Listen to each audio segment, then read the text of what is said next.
Just because you have a driver's license doesn't mean you should be able to drive. And that's the lemon. What's up, everyone? This is Evan with the Lemons with Clemmons.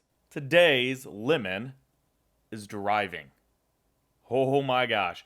And a lot of it came from, I got inspiration from my last episode when I was talking about the comment section in social media, and it made me think about road rage because road rage is something that happens all the time, whether it be me or someone else, or even how you see drivers act whenever they're driving behind you, like some assholes, or in front of you.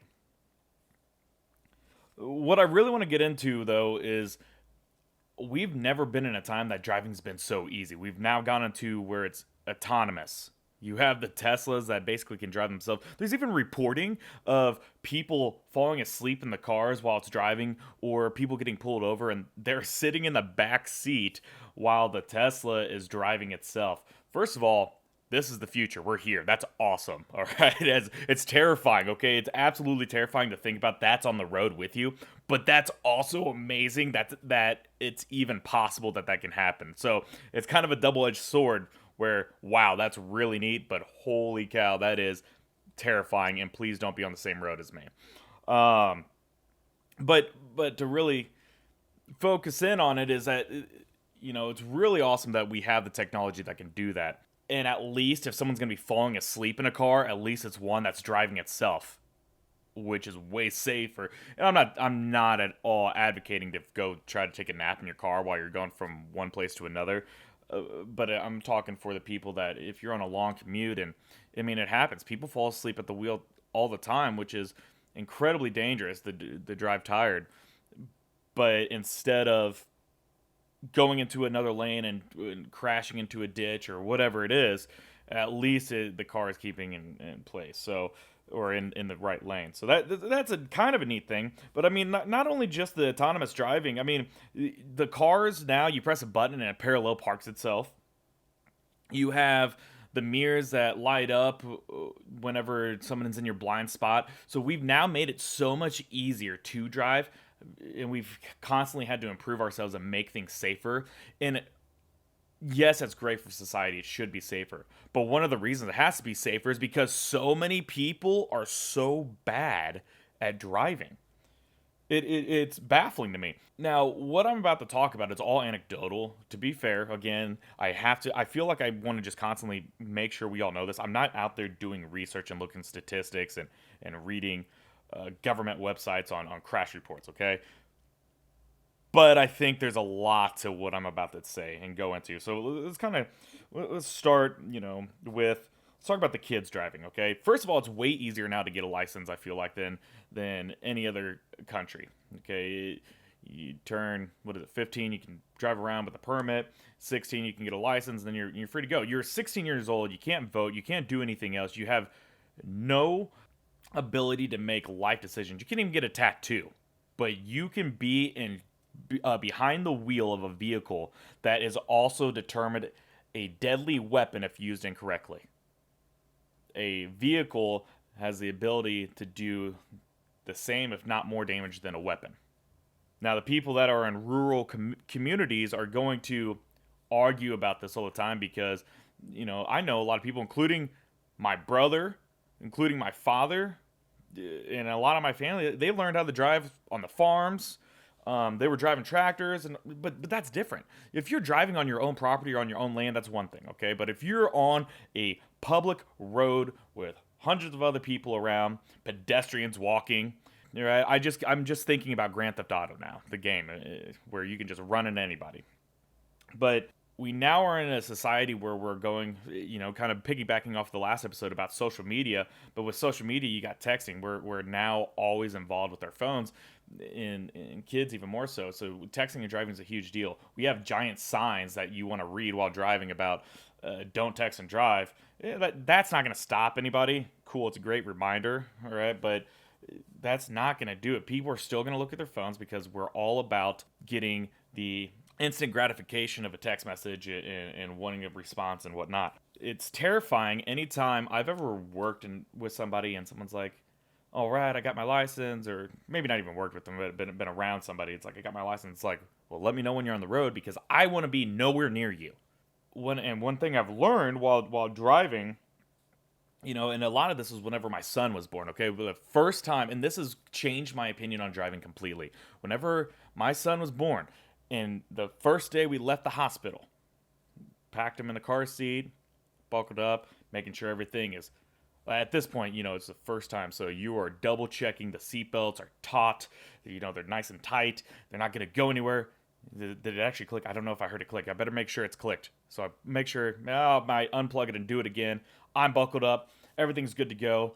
I might even have a couple pillows just in case anything happens. You know what I mean? It's terrifying. So I have a day-old child in a car seat in my back seat. Then I remember pulling off the exit ramp and hitting the highway. I've never been more terrified because at that point, I'm responsible for another life other than my own. And whenever I drive with anybody else too, how I've driven is always different because I know at that point, I know what I'm capable of, but I want to make sure if I'm responsible for somebody else's life, you're a little more, I think, cognizant of what's going on around you. Even more so, the first time you ever drive with a newborn child, when you know the innocence and the fragility of it and the fragility of life. But I remember pulling onto that highway, and I was terrified. And what I realized, I wasn't terrified of me driving. I was terrified of everyone else. And that's when it clicked for me. I am always watching the other people. And that's one thing I realized. My father taught me that. It's not about what you're doing most of the time when you're on the road. It's what everyone else is doing. And that's what I really want to get into. I was terrified to be on a highway because you never know. No one's using their blinker. They're speeding around. They're driving like maniacs. Or they're riding your ass because they want to go faster. It's something where you're just watching everybody else. At that point, I was just driving below the speed limit, just staying in my own lane, just kind of being careful. That moment is when I started looking at driving differently. But speaking of using your blinker, there is nothing worse than if you don't know if you can turn, you're at an intersection, or if you're even on the highway and someone's not using the blinker. First of all, we're all trying to get to one place to another. That's why we're in the car in the first place, all right? Tell me you're turning so I know I can turn. But the worst part is I still can't even trust that because so many people leave their blinker on. So even if someone says they're turning and has their blinker on, I'm still waiting to watch them slow down and turn, which is also the proper way of driving. If you didn't know that, just wait, all right? Have a little patience. I know we all want to get somewhere fast, but have a little patience. Watch for the blinker. And if you're not using the blinker, if you're turning, just fucking use the blinker. All right, that's all I want. Now, I understand if there's no one around, you're on a highway and you're going around a semi, you might not need to use a blinker. Lawfully, yeah, you probably should, all right? It's a dumb reason to get pulled over. But also, I'm not going to get as angry if I see that compared to turning at an intersection on the street in town. The other thing that just drives me absolutely bonkers, okay, is when someone is driving and riding your ass. First of all, real quick, before I go into this, here's a pro tip for you, all right? A couple things that really pisses people off. When you have the asshole riding your ass because they think they are more important than everybody else and they're just a foot away from you. First of all, you could be the guy or the girl that does the brake check and you just kind of flash your brake lights to them where they're like, back off. And you could do that. I've done that, all right, because I want people not right behind me. First of all, it's unsafe. Second of all, get over yourself. Instead of doing that, which could potentially go into an accident, one of the best things that I've learned to do, it works really well on highways, use your windshield wiper fluid. When you do that and you put all the liquid on the windshield wipers, it'll fly back onto the car behind you. And all of a sudden, if you watch your rearview mirror, you're going to see them. All of a sudden, they're using their windshield wipers because they were too close and it sprayed their car. Hilarious to do. Sometimes it's even gives them, because if they don't get it the first time, I'll do it again. All of a sudden, they start slowing down like, all right, maybe I am too close. Works wonders, and it's a lot safer than doing a brake check. Okay? Don't get in a wreck from a brake check. There's nothing worse when you get the person that's riding your ass, trying to get around you, or if you're on a highway waiting to get to an exit ramp, and the person speeding around you gets in front of you just to slow down to take the next exit. You didn't save any time. Did you feel better doing that because you got there literally the same amount of time as if you waited the 2 seconds to get to the exit ramp, because you still have to slow down when going up an exit ramp because there's going to be a stop at the end of it. What are you doing? All right, get over yourself. That's the biggest takeaway from that. All right, the same thing is there's nothing that drives me even more crazy than the person that passes you. You weren't going fast enough for them. They get over and they go slower than you. And then all of a sudden you're having to speed up. Or if you go to speed up or go around somebody because you're going maybe 1 mile an hour over, or faster than them, I should say. And they speed up because what? They don't want to get past, or they realize that we're going slow. Just say at one speed. Oh my God, that just drives me insane. Pun intended. But other than those little nuances that just absolutely piss me off, what about the insurance companies? Okay, so this is one of the things that used to always drive me mad. So again, anecdotal. First of all, insurance, all the big insurance companies now have these apps that track your driving. It knows, like, you give it your location settings, it knows when you're in the car based on your speed, it knows where you're going, so it maps where you're regularly going, knows how fast you're going, knows how quick you're braking, and is that not terrifying to other people? And this is kind of a piggyback off the last episode, but it is so terrifying that they have all that information just from following the data that you're sending from your phone. And I am so uneasy with these companies having all that. They say that it's really what it's supposed to do, and I've talked to my insurance agent about it because she tried to sell it to me. Is what they do is they're going to take the information, and based on your driving, they can change their pricing. If they know you're barely driving, on average you're just going from your house to work and the grocery store and back home, they don't need to charge you as much as the person that's driving all over the place all the time. That I can understand. I can get that a little bit, and I can get behind that because that actually makes sense. But I don't think it's worth giving them all my information for that. And it's one of those things where for some people that might be worth it. But they're trying to get that information to collect, and they can change the thresholds for the pricing and how they do it.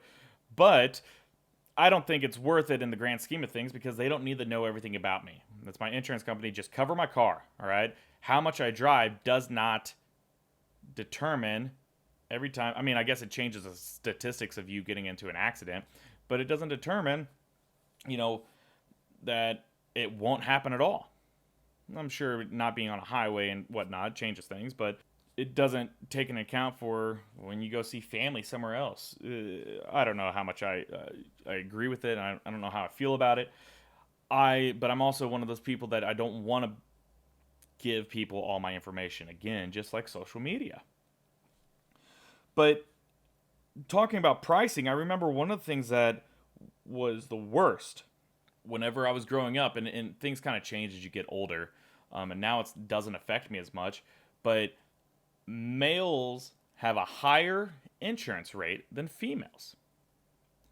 Now, when you ask them about that, it is because, on average, men drive more aggressively, some might even say stupidly, than females, on average, statistically. They're in more accidents, there's more casualties when there's a male driver, and based on that, they raise the rates to male drivers.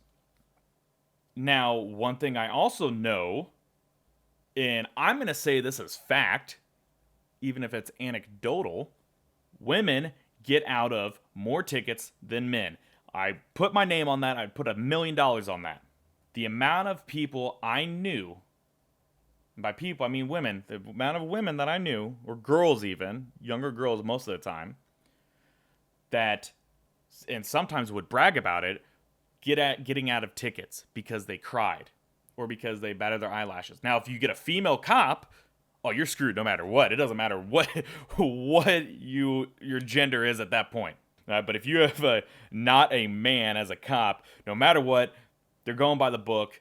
But whenever you have the male cop, apparently, okay, again, anecdotal, is that I used to hear about women who would get out of tickets all the time because either they cried or they flirted or they, and of course, sometimes men get out of tickets too. Sometimes it's just a good day. It wasn't that big of a deal. You're just going a few over. But anytime I've ever ridden with a female, they've always gone way faster than me when driving. And on average, I'll go over the speed limit, okay? If any police officers are listening, please don't pull me over. But I'm not just a speed demon. And I remember growing up after I got my license and I was driving around a lot, I was terrified riding with the females because they would just be zooming. I'm talking, if the speed limit's 70, a lot of people will go 80.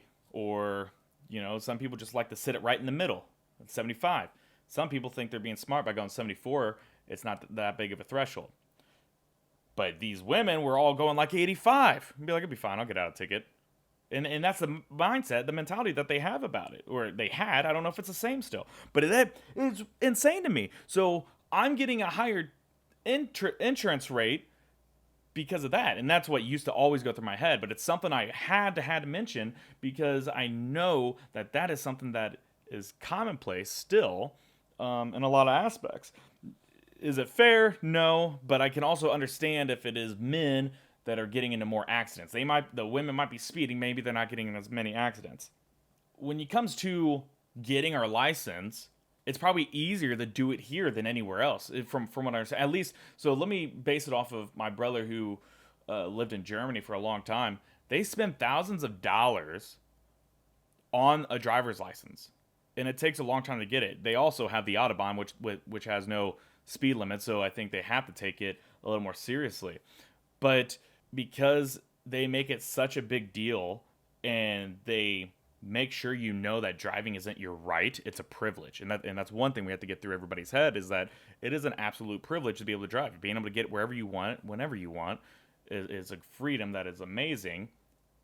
But just because you have a license doesn't mean you should drive. But these people would spend a long time trying to get a license, spend a lot of money, and then they also had to take a new test every so often to maintain their license. I think that's a standard that we should bring, especially if our traffic accidents are at such a high rate, especially with texting and driving. If we're making such a big deal about texting and driving, why are we not making getting a license a bigger deal? Why are we making it? It's really not hard. And now you don't even have to pass a parallel park test because the car will do it for you. You just press a button and you're good to go.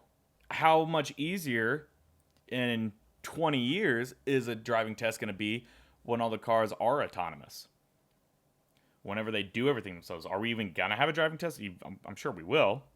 But even so, even with all the driving tests, in the more that you can do, like when it comes to commercial driving license or truckers, they get their CDLs, even those people that pass it are still idiots sometimes.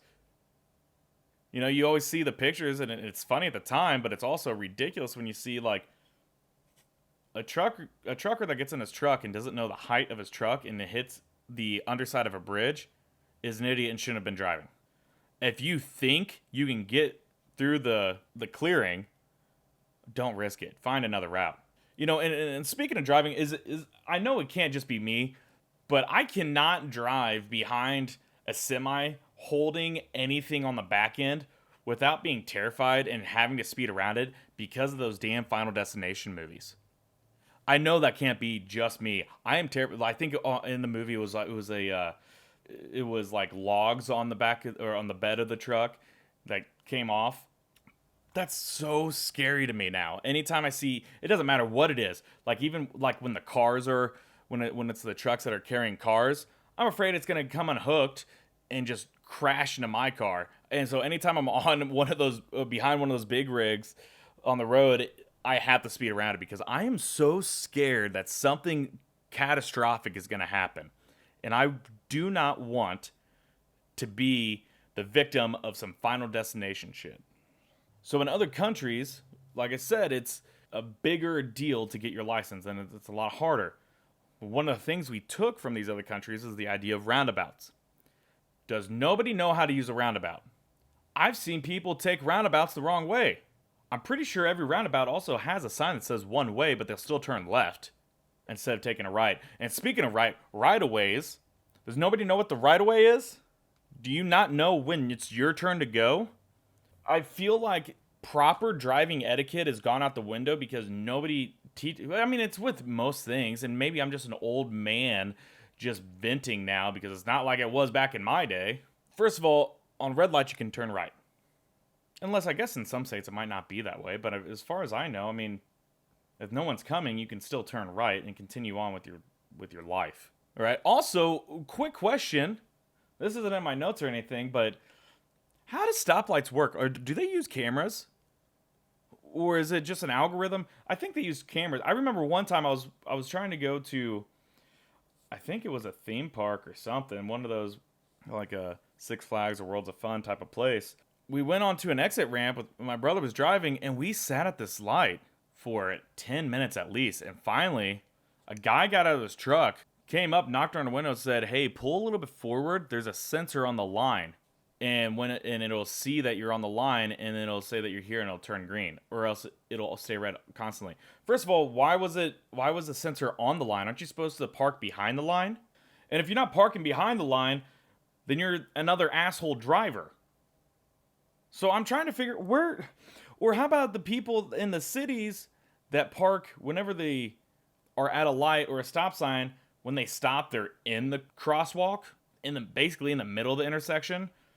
I mean, it's where people are supposed to walk, and all of a sudden you're parked right there because you're an asshole. Seriously though, how did the lights even? I think, I always thought when they started putting the cameras up, I thought it was just like the traffic cameras for if you run in the red light. But do they use that to say, okay, there's this many cars, so now I can turn it green, or is there an algorithm or a timer set on it? Because it's one thing.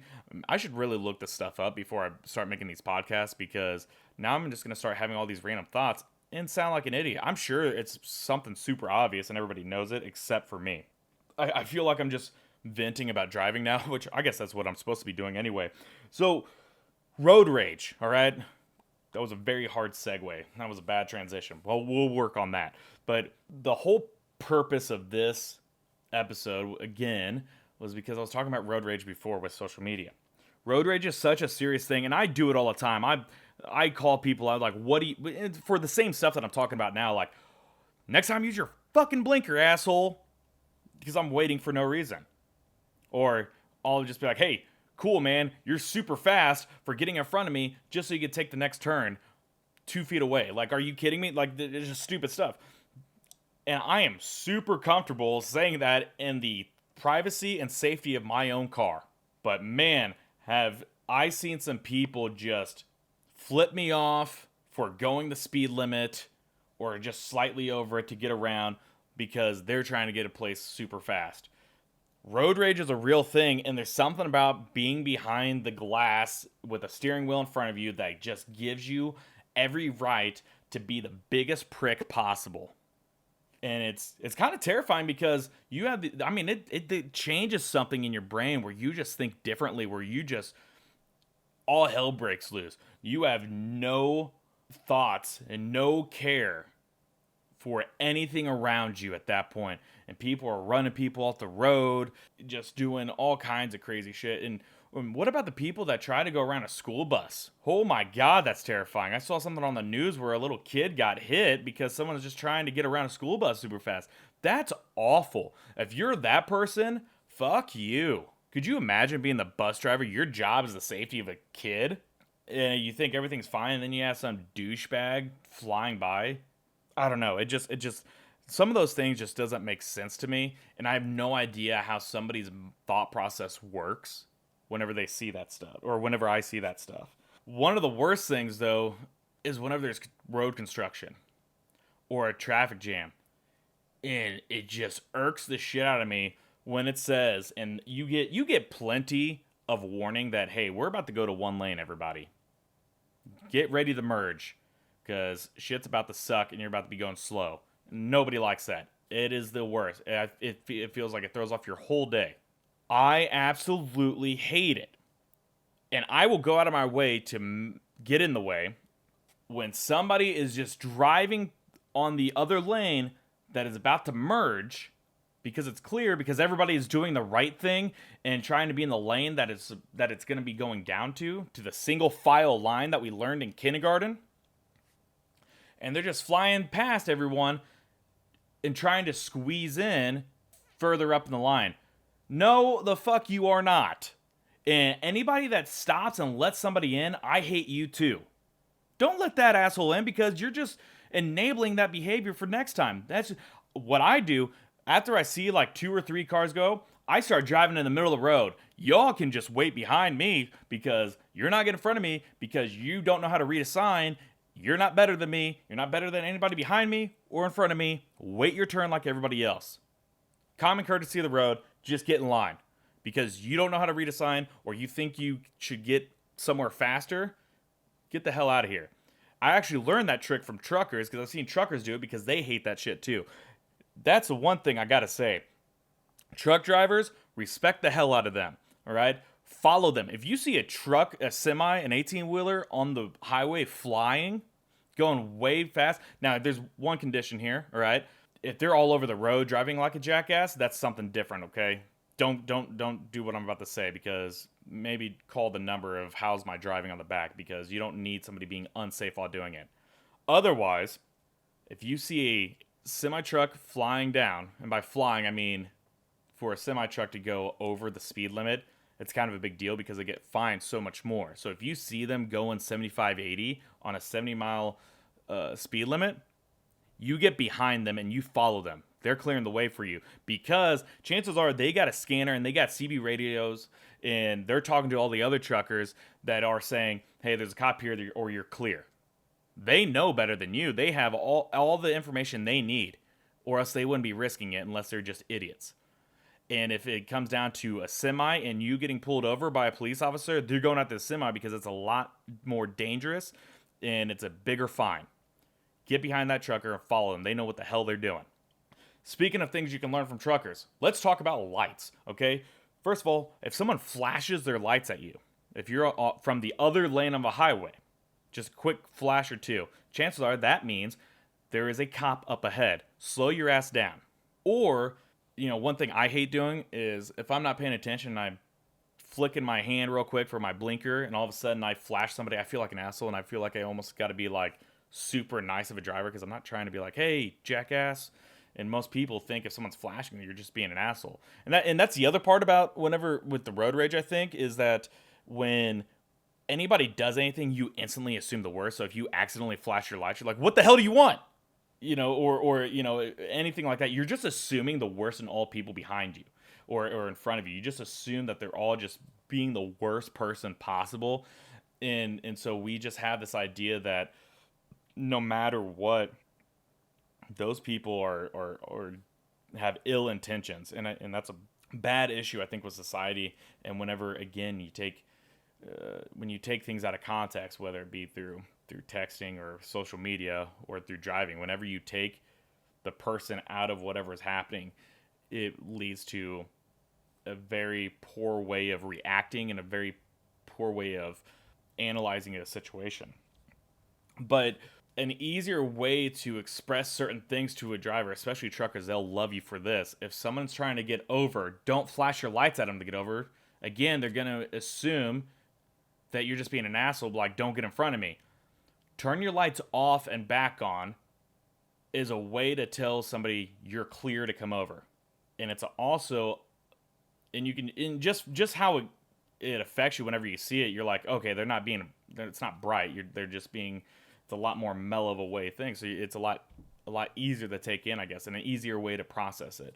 It's another thing I learned just from driving around and seeing truckers do it all the time, and how truckers react to each other and motion to each other, I think is incredibly important. Speaking of truckers, whatever happened to the pumping with the arm out of the window for little kids? I never see that anymore. Do truckers do that anymore? I had heard as I was getting older that they stopped doing that because it's unsafe or something, because it scares people. I don't know, but I never see that anymore. It used to be the coolest thing when you're on a school bus and everybody's doing the doing the hand pump for them to blow the horn. And now I never see that anymore. I've got to make sure we got to bring that back. Let's make that a thing again. Last but not least, old people should not be on the road. Right? There is nothing worse, and everything I was just talking about, I think, kind of goes out the window when I say there's nothing worse than getting stuck behind someone old. That rages me. It's like, get the hell off the road. Because and the reason is, a lot of times they drive slow.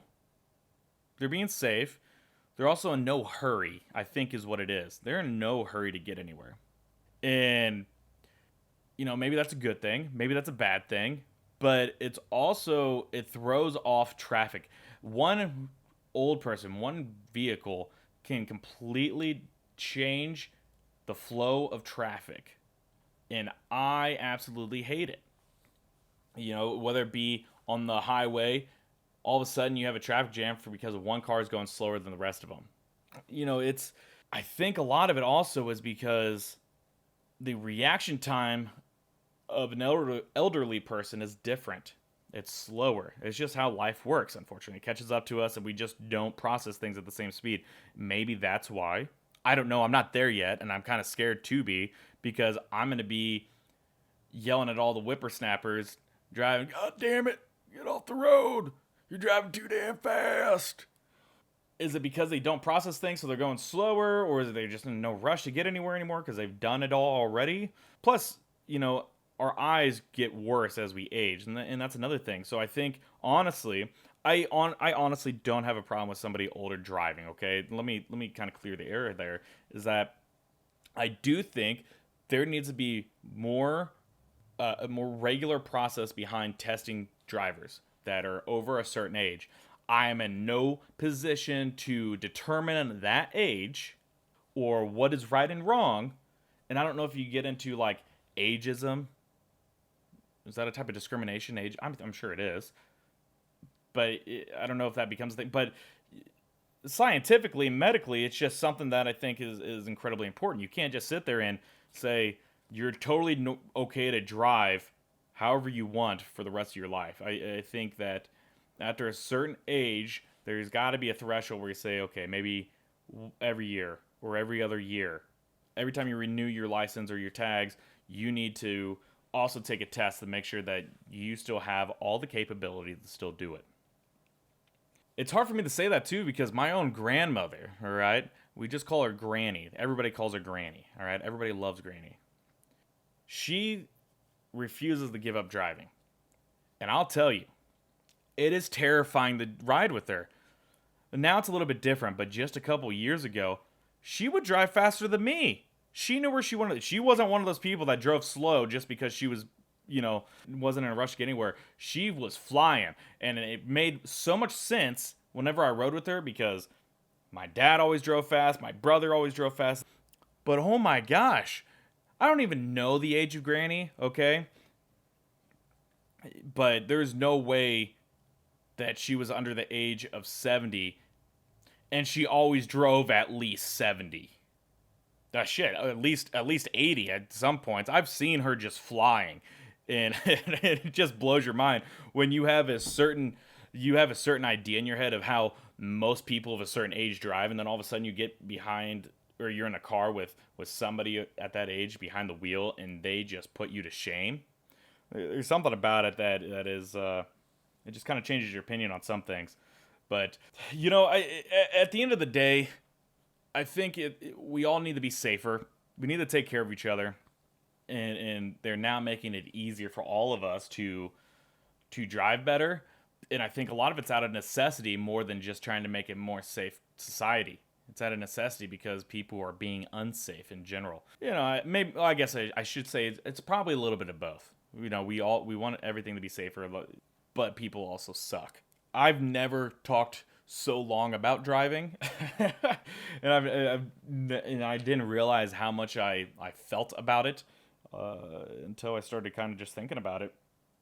But be safe when you're on the road. Don't be an asshole. Learn to use your blinker, and just because you have your driver's license, it really doesn't mean you need to be driving. And that's the lemon. If you've been liking what you've been hearing, don't forget to go to the Facebook page for Lemons with Clemmons. I'll be looking for any comments or any discussion on any of the most recent episodes, and I'm always looking for more content to create for you.